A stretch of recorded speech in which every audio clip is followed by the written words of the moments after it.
Welcome to Bible Talk Class. We are continuing our series on marriage, the great mystery. Now, today our topic is the Adventist and the acceptable marriage rites. This presentation is going to be done in two phases.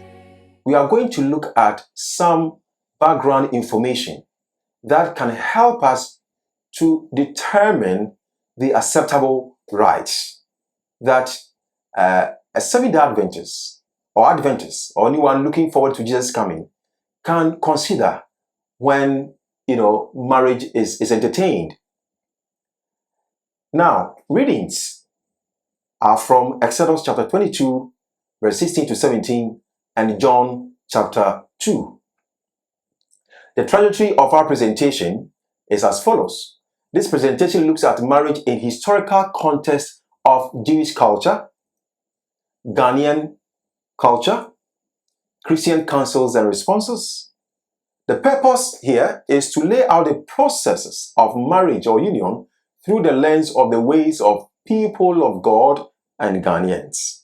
The Jews and non-Jews from the post-apostolic to the reformist age constitute God's people in this presentation, as Ghanaians are a representation of ethnic groups on Ghana's soil. So, I want us to follow this presentation carefully because the first part will focus on the Jewish culture and the Ghanaian culture when it comes to marriage rights. Let's begin with the Jewish cultural settings. In the Old Testament, God instituted marriage between man and woman. Genesis chapters 1 to 3. How this marriage was to happen between man and woman is never prescribed anywhere in the Old Testament nor the New Testament, and this is a fact. In the Old Testament, a married woman was no longer a responsibility of the father. Weddings, marriage, ceremony have three stages or processes, namely contract, consummation, and celebration. And these stages were instituted by Jewish people, not God. Before we talk about the three stages, let's have this understanding that in the Middle Eastern culture, marriage happened between families. And this institution was done by the people of the Mediterranean world or the Jewish people. God did not institute that marriage had to be contracted by families or by individuals. It was just human creation.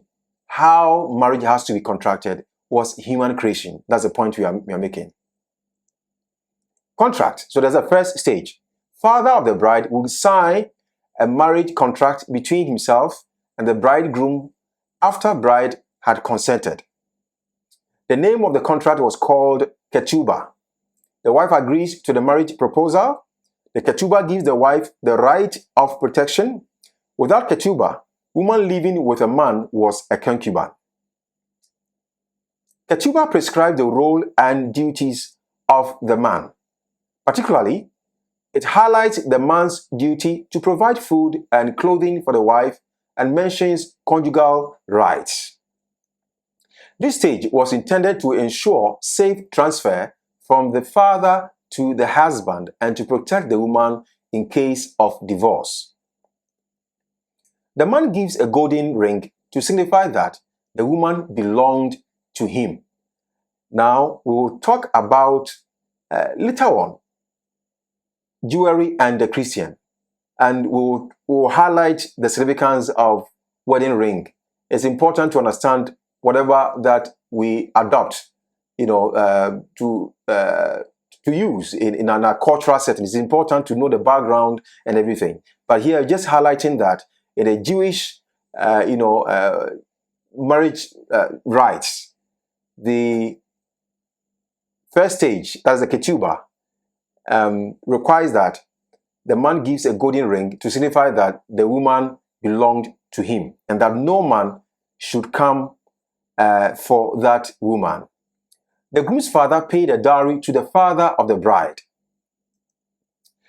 The gifts of her father and that of the grooms are given to the bride as security. So both the father and the groom will give some gifts, and the woman will keep them for her security. Now, the father of the bride gives the dowry to his daughter to help build the home she's beginning. And so the dowry that the groom's father has given to the father of the bride will be returned to the daughter. So the father will give to the daughter and say, keep this one also for your security. Consummation, that is the second stage. Now, the second stage is called chupa, which means sexual consummation. It was after some months or a year of the contract that the bridegroom will raise the money requested by the bride's father during the ketuba contract. So you can go in just like, in our cultural setting, we call this, process, first stage as knocking. And so you can go in and then indicate that you are going to marry this lady, and that you'll be asked to pay this much or pay a dowry of this or bring this or these items, as dowry. And it's okay, fine, give me some time. So the same thing happened in Jewish setting. Now, when the man was ready, the bridegroom would inform the father of the bride, and the father would set the date for the bridegroom to sleep in the same bed with the bride in the house of the bride. The purpose of this stage is to find out if the bride was a virgin. Now, the bride will wait for the arrival of the bridegroom to enter the chupa room. He would come with his friends, that's the groom. The friends of the bridegroom and the bride would wait outside celebrating. After a while, the bridegroom would bring a cloth to prove the virginity of the bride to the people gathered outside. Now, if there was a blood stain in the cloth, it meant that the bride had kept herself pure. But if there was no blood stain, then the bride had seen another man, had brought shame to the family. In this case, the marriage ceremony could not go on as planned. But if it was found out that the woman, had some blood after the intercourse, then we are now going to look at the third stage. So, and the third stage is what we call the wedding feast. So, after the bridegroom had proven that the bride was pure and a virgin, then the family and friends of the bride and the friends of the bridegroom would march to the house of the groom for a feast. The feast could go on for more than 7 days. These three stages were common to the Mesopotamian culture of the Arabian lands. Abraham was from Ur of the Mesopotamian world. God never prescribed how marriages were to be contracted, but regulated in matters of chastity. Now, when you look at this presentation here, you see that Isaac and Rebekah went through the first and the second stages. The third stage, the wedding feast, is silent. When you read Genesis chapter 24, you appreciate these stages, well captured. And also, when you look at Genesis chapter 29, you see Jacob also going through these three stages. So Genesis chapter 29 will give you a perfect picture of what we are saying. Now, one point that I want you to note is the presence of priests or rabbi in Jewish marriage. From the Second Temple period, that is after the exile, the Babylonian exile, a rabbi must be present to ensure that the ceremony is properly done, following the steps. Now, rabbi never married a groom and bride. In other words, in those days, the rabbi was like a pastor today, was a religious leader. And a rabbi never married a groom and a bride because marriages were contracted by families, not a religious leader. A rabbi blessed the marriage by blessing a wine, after which he would drink and ask the groom and bride to drink. Remember, this tradition is still valid today for Jewish marriages, even today. Important note, God instituted marriage between man and woman. God did not prescribe any stages for the Jews. If the marriage was contracted in the acceptable way of a people of any cultural setting, it was considered by God as valid. No Jewish marriage ceremony was ever brought to the temple nor synagogue. Marriage celebration was considered more as a social event than a religious one, though its stability was regulated by God.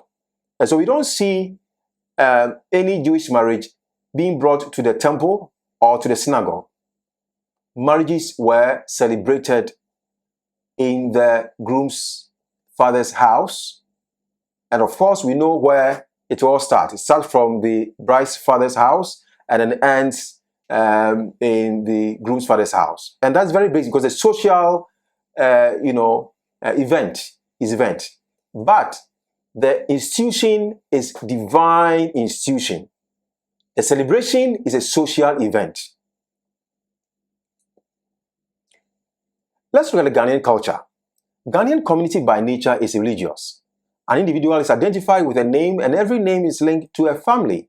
An individual is not known by his or her beliefs, but the family or clan depending on the tribe. Simply, we are who and what we are because of our family. So let's look at how typical Ghanaian culture would entertain marriage, as an event. A young man's father looks for a suitable wife for the son by considering medical, criminal, work ethics of the woman. That suitable wife's father does same to the potential husband. It is families of the man and woman that unite through marriage. The father of the man prepares for the items and the dowry. Now the man pays the dowry. The marriage is contracted in her father's house. The wife becomes the responsibility of the husband because of the culture. So just like the Jewish cultural, norm. Okay. Let's reiterate that God gave the gift of marriage, but left it to people of different cultures to celebrate it in their own cultural ethos. This means that whatever process that is adopted to celebrate marriage, that process should be a process that does not contravene the values of God, that does not uphold or recognize any other thing, any other being as a creator. As long as nothing like that happens, the process should be deemed valid by God. Nothing of the rituals in all the three stages in Jewish marriage was against any of God's will, and that's the point we are stressing. The church is made up of individuals who have blood relations. These members become members of several groups of people and organizations such as school, work, social clubs, and/or religious groups. These groups, whether temporal or permanent, also give some sort of identity, but do not replace the role and functions of the family. You go to school, so you become more as a family. You have workmates, so you are like a family. You belong to a social club, so you are just like a family. You belong to a church, just like a family. But these pseudo families are not real families. Real families are the bloodline families. The church must know the cultures to guide new generation members where parents fail. It is important as a church that we educate our young people to appreciate the cultural values. It's very basic, foundational to our identity as human beings belonging to particular culture, particular people of history. So we pause here and let you reflect as we move on to finalize our presentation on the Adventist and the acceptable marriage rites. The second presentation here is going to cap everything and will make specific recommendations for young people, for those who want to marry, and even those who are leading the church, that we should be very clear on our stance on acceptable marriage rites. We have seen that in the Bible, outside the Bible, in a Jewish cultural setting, marriages were contracted at home by families. Priests or rabbis were present to ensure that the right thing was done. And they blessed the marriage. They did not perform the marriage. Now, these are more or less descriptive stories. We do not have any prescriptive statement from God that this is how marriage has to be contracted from Scripture. And when we look at Ghanaian cultural setting, we see some similarities between Ghanaian culture and that of the Jewish culture. In the next episode, we are going to look at the types of marriages in Ghana, and we compare these types with what we have already presented today, and now make a suggestion, a recommendation that should guide a church leader, should guide a church member on how to approach marriage, particularly the rites.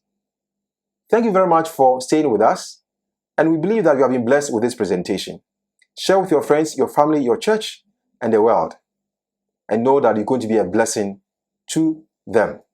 If you are yet to be a member, subscribe to be a member of Bible Talk Class. Like this page, and we appreciate it so much.